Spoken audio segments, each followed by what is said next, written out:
สวัสดีค่ะกลับมาพบกับ Lazy Spoil สปอยสั้นสำหรับคนขี้เกียจกันอีกครั้งนะคะ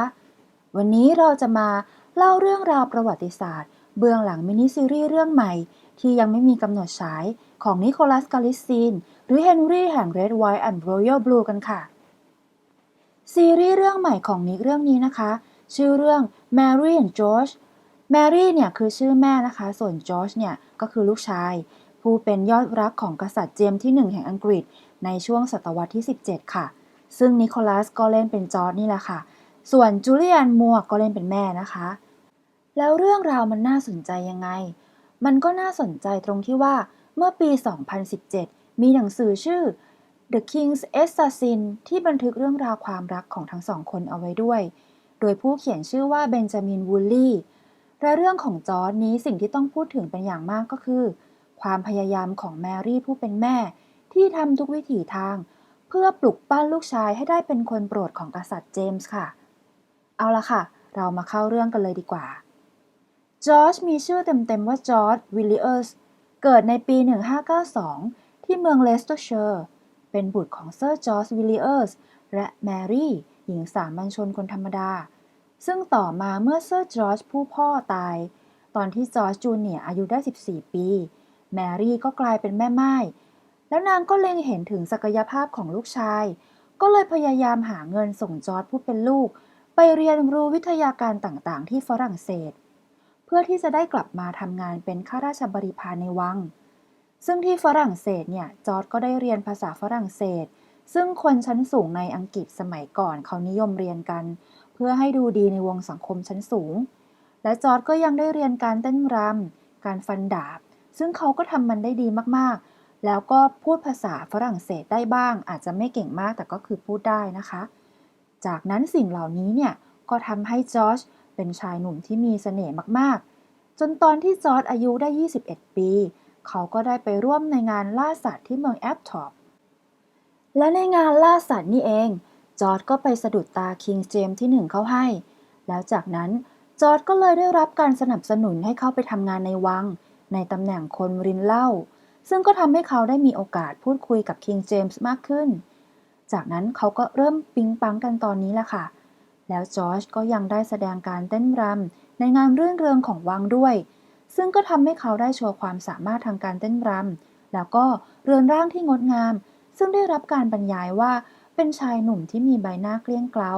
มีขาที่เรียวยาวแล้วก็มีกิริยามารยาทที่ดึงดูดใจแล้วก็เพราะว่าจอร์จเนี่ยไปเข้าตาคิงเจมส์ก็เลยได้รับการสนับสนุนจากคิงแล้วก็ได้เลื่อนขั้นอย่างรวดเร็ว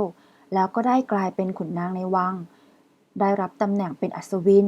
ซึ่งทำให้ได้รับคำนำหน้าว่าท่านเซอร์จากนั้นจอร์จก็ได้เลื่อนขั้นอัปเกรดไปสู่ตำแหน่งสำคัญอีกมากมายเริ่มตั้งแต่เจ้ากรมม้าต้นหรือ Master of the Horse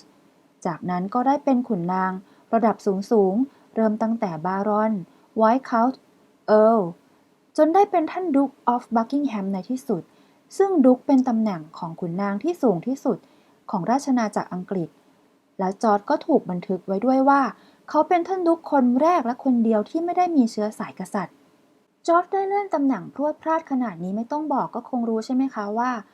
เขาเป็นข้าราชบริพารที่คิงเจมส์โปรดปรานมากขนาดไหนแต่แน่นอนว่ายิ่งสูงก็ยิ่งหนาวยิ่งเป็นที่รักของกษัตริย์และได้เลื่อนตำแหน่งข้ามหน้าข้ามตาคนอื่นพรวดแบบนี้ก็จะต้องมีคนไม่ชอบใจอย่างแน่นอนและในช่วงเวลาทั้งหมดนี้ก็มีคนที่ไม่ชอบสองแม่ลูกกล่าวหาว่าแมรี่วางกลอุบายให้จอร์จได้แต่งงานกับแคทเธอรีนลูกสาวของท่านเอิร์ลที่มีฐานะร่ำรวยโดยการให้ทั้งคู่ค้างคืนอยู่ในบ้านหลังเดียวกันจนแคทเธอรีนเสื่อมเสียชื่อเสียงก็เลยต้องแต่งงานกับจอร์จไปในที่สุดดังนั้นหลังจากคิงเจมส์สิ้นพระชนม์ต่อมาไม่นานจอร์จก็ถูกจอห์นเฟลตันนายทหารที่มีความเครียดแค้นต่อเขาแทงจนตายเพราะคิดว่าจอร์จเป็นภัยต่อความมั่นคงของประเทศปิดฉากชีวิตชายหนุ่มผู้เป็นยอดรักของกษัตริย์อังกฤษด้วยวัยเพียง36ปีเท่านั้นซึ่งในบันทึกก็ได้บอกเอาไว้ด้วยว่าแมรี่ผู้เป็นแม่ดูไม่ประหลาดใจเลยที่จอร์จโดนฆ่าตายเหมือนกับว่าเธอรู้อยู่แล้วว่าวันนี้จะต้องมาถึงสักวันเหมือนจะรู้ว่าลูกของตัวเองต้องโดนคนอื่นริษยาแน่ๆเพราะว่าสองแม่ลูกคู่นี้ก็เล่นกับไฟกันมาตลอด แล้วหลังจากที่จอร์จตายไปได้4 ปีแมรี่ก็ตายตามลูกของเธอไป